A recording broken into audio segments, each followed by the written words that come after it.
Legislação, Instituições e Ética, B103, Psil Jurídico, leitura de texto. Bem-vindos de volta ao Psil Jurídico. Este Psil será dedicado a dar algumas noções a respeito da Constituição Federal, ou seja, a também denominada Lei Maior. Vale dizer, a Lei Maior do Brasil é a Constituição Federal da República Federativa do Brasil.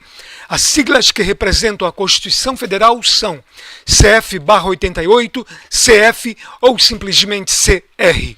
Da expressão República Federativa do Brasil, observa-se, de plano, que podem ser extraídas várias e importantes informações. Quanto ao Estado, a República Federativa do Brasil apresenta como forma de Estado a federação. E quanto ao governo, tem-se que a forma de governo é a república, o regime de governo é a democracia e, finalmente, o sistema de governo é o presidencialismo. Dentre todas as demais normas jurídicas que existem no país, a Constituição Federal é a lei maior, pelo simples fato de ser a norma que detém a maior hierarquia. Estando hierarquicamente abaixo dela, todas as demais normas existentes devem prestar-lhe obediência, de acordo, entretanto, com o que estiver expresso na própria Constituição Federal. Ou seja, pode-se entender que a Constituição Federal ela é um poderoso guarda-chuva legal, abaixo do qual se encontram todas as demais normas legais existentes. Por ser a norma hierarquicamente superior, tudo o que for contrário ao que se tem na Constituição Federal será tido como inconstitucional. Porém, muitas são as situações em que se terá que esperar que uma decisão judicial venha declarar se esta ou aquela norma inferior é realmente inconstitucional. Mas, ainda que alguma sentença ou até mesmo acórdão decida pela sua inconstitucionalidade, o Supremo Tribunal Federal, STF, terminará por dar a palavra final sobre a inconstitucionalidade ou constitucionalidade. A este propósito, o Supremo Tribunal Federal é denominado de guardião da Constituição. Todavia, o que realmente vem a ser uma Constituição? É suficiente pensar que a Constituição é a lei maior? É recomendável reduzi-la ao simples raciocínio de que é a lei hierarquicamente superior a todas as demais? Abaixo, algumas considerações. A resposta não é simples, mas se assim fosse, se fosse simples, a resposta aos questionamentos acima seria tão desprovida de conteúdo quanto o pensamento que vigorou até por volta de fins do século XVIII e início do século XIX, em que se entendia que a lei seria simplesmente a vontade de Deus.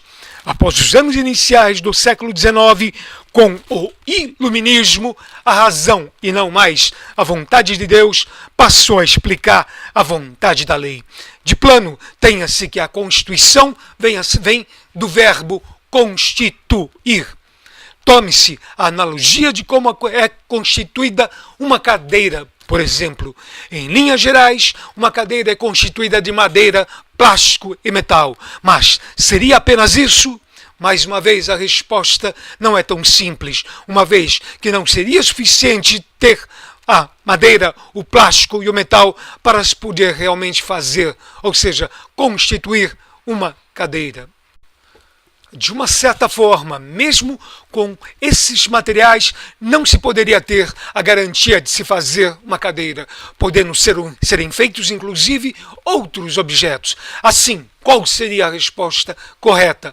A cadeira é constituída de madeira, plástico e metal, com tais materiais organizados arquitetonicamente de forma a se fazer, ou seja, constituir uma cadeira.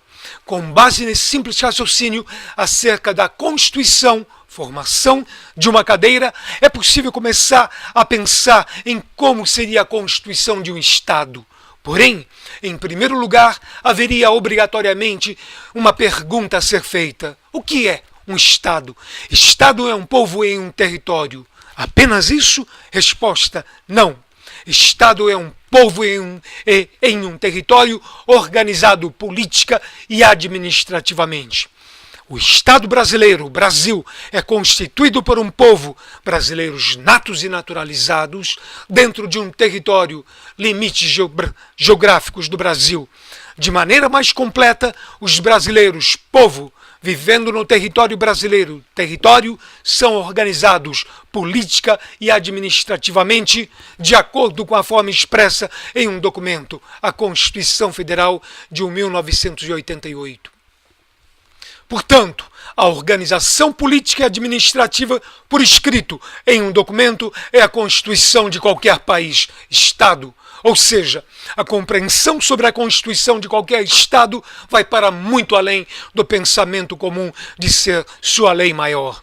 Para melhorar o conceito, tem-se que a organização política administrativa escrita, contendo obrigatoriamente tanto a divisão dos poderes legislativo, executivo e judiciário, assim como os direitos e garantias fundamentais, é o que se denomina de Constituição, que também é denominada a de lei maior do respectivo Estado, país. De acordo com a Constituição Federal, o Estado brasileiro é composto pela união indissolúvel de seus entes, União, Estados Federados, Distrito Federal e municípios. Todos os acima referidos entes federados têm a respectiva autonomia. Contudo, tal autonomia desses entes possuem, ou melhor, dá-se nos termos que se encontram expressos na Constituição Federal. E é apenas o Estado brasileiro o ente que detém a soberania. Da mesma forma que o Estado brasileiro tem sua organização político-administrativa, os 26 Estados Federados, o Distrito Federal e os 5.570 municípios também terão sua respectiva organização político-administrativa expressa em um documento. Assim sendo, os 26 Estados Federados têm suas constituições, chamadas de constituições estaduais, e o Distrito Federal e os 5.570 municípios também têm suas respectivas constituições municipais, denominadas, porém, de lei orgânica. A Constituição Federal da República Federativa do Brasil foi promulgada em 5 de outubro de 1988. Os 26 estados promulgaram suas constituições estaduais em 1989. Os municípios e o Distrito Federal promulgaram suas respectivas leis orgânicas em 1990. Obrigado.